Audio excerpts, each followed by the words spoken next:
property market, with prices falling in major cities like Sydney and Melbourne, allowing buyers to secure some massive savings. Last year saw that it was more of a buyer's market. There was a lot more choice, whereas this year it's really become more of a seller's market. What if I told you the Australian dream is no longer just expensive? What if I told you it has become a mathematical impossibility? That the very equations that underpinned our housing market, the ones about income, debt, and value, have stopped working. And that this failure isn't a warning of a crisis to come, but a receipt for one that has already arrived. Right now, 5 Australian cities are bleeding people. Not in a trickle, but in a flood we haven't seen since the recessions of the early 90s.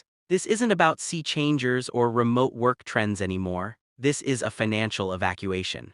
People aren't just leaving, they are being calculated out of existence by numbers that no longer add up. Today, we're going to map this exodus. We're going to look at the data, but more importantly, we're going to hear the stories trapped within it, stories of resignation, of quiet financial suffocation. If you want to understand what's really happening to this country, not the headline hype but the brutal arithmetic unfolding in our suburbs, you need to see this. Subscribe and hit that bell. This isn't just a news report, it's a decoding of a national shift. Your subscription fuels this deep dive research, and it ensures you're not left behind as the landscape changes beneath our feet. It starts with a single data point. Last Tuesday, I pulled the latest migration stats, and I saw it. For the first time in decades, the flow isn't just slowing, it's reversing. 5 cities hemorrhaging residents. I spent 3 weeks cross-referencing this with council records, real estate listings, employment stats, but the true story wasn't in the spreadsheets. It was in the digital shadows, community forums, local Facebook groups, the comment sections of regional news sites. The emotion I found there wasn't panic. It was something colder, more final: resignation. The unspoken understanding that the dream, the one achieved with a single income and a modest deposit, is now a mathematical fantasy. These 5 cities aren't failing due to natural disasters or one industry collapsing. They are failing because the entire economic model of Australian housing has snapped. The income-to-price ratios, the serviceability calculations, they've disconnected from reality. And when the math doesn't work, people have to leave. They are left with no algorithmic alternative. Number 5, Hobart, the trap. Hobart, Tasmania's darling, the affordable escape. By mid-2024, a strange signal: distressed listings were spiking. CoreLogic data confirmed it. A nearly 12% fall from the peak, the steepest decline of any capital. But here's what analysts calling it a correction missed: the fall didn't create affordability. It built a prison. Take one couple, both healthcare workers. They bought in 2021 for $630,000. Their fixed rate expired last October. Their repayments jumped from $2,400 to $4,100 a month. Their combined take-home pay is around $7,000. Do the math. After the mortgage, they have less than $3,000 for everything else: groceries, spiking insurance, childcare. They can't sell. They'd need $50,000 just to settle the debt. They can't refinance. They are trapped, and they are not alone. A Bellarive agent told me off record 30% of her listings are motivated sellers. Code for people with no choice but to take a loss. Tasmania's median income is $72,000. To afford Hobart's current median dwelling, you need $155,000. That's an $83,000 a year gap. No amount of budgeting closes that. The equation is broken. Number 4, Wollongong, the commute that kills the dream. Wollongong's pitch was perfect. Sydney's lifestyle at half the price, just 90 minutes away. It worked until the return-to-office mandate turned a manageable twice-weekly commute into a soul-crushing 10-times-a-week grind. I spoke to a marketing professional who made the move in 2021. When her Sydney firm demanded 4 days in office, her choice was brutal: disintegrate her life commuting or leave. She sold.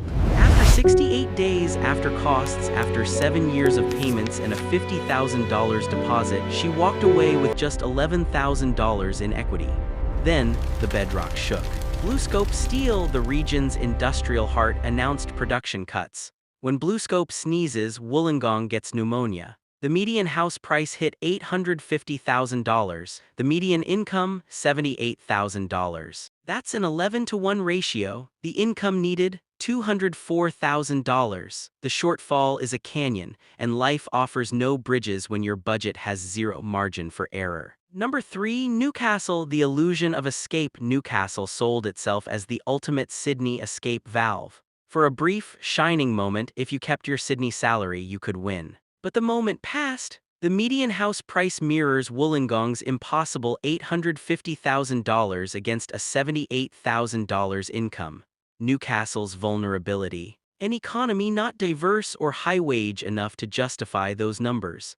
A family from Sydney's inner west, both in tech, bought in Adamstown for $790,000. When the return-to-office order came, they tried the 4-hour daily round trip. For 6 months, they sold, barely broke even, and moved to Brisbane.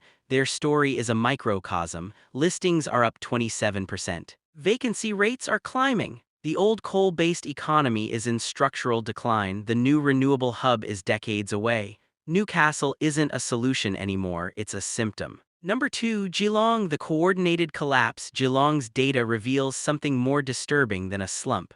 A coordinated collapse. CoreLogic reported that in Q3 2024, 97.8% of Geelong suburbs recorded price falls. Not some, almost all. When every neighborhood falls together, there's nowhere to hide. The entire city reprices at once. A single teacher, income $76,000, bought in 2022. Her new mortgage payment leaves her $1,800 a month for everything. She can't sell, she'd take a $60,000 loss. She can't refinance, so she works weekend retail shifts. This is collapse in slow motion, not dramatic foreclosures but quiet, widespread financial suffocation. Geelong's wage ceiling is too low for its pandemic-inflated prices. The shortfall between income needed and income earned isn't a gap, it's a verdict. Number 1, Gold Coast, the perfect storm. The Gold Coast is cyclical, but this cycle is different. It's a perfect storm of debt, dependency, and climate risk. The economy runs on tourism and discretionary spending. When stressed, Australians cancel holidays first. Visitor numbers plummeted 18%. Meanwhile, a flood of new apartments hit the market. One investor bought 2 off-plan for $1.2 million.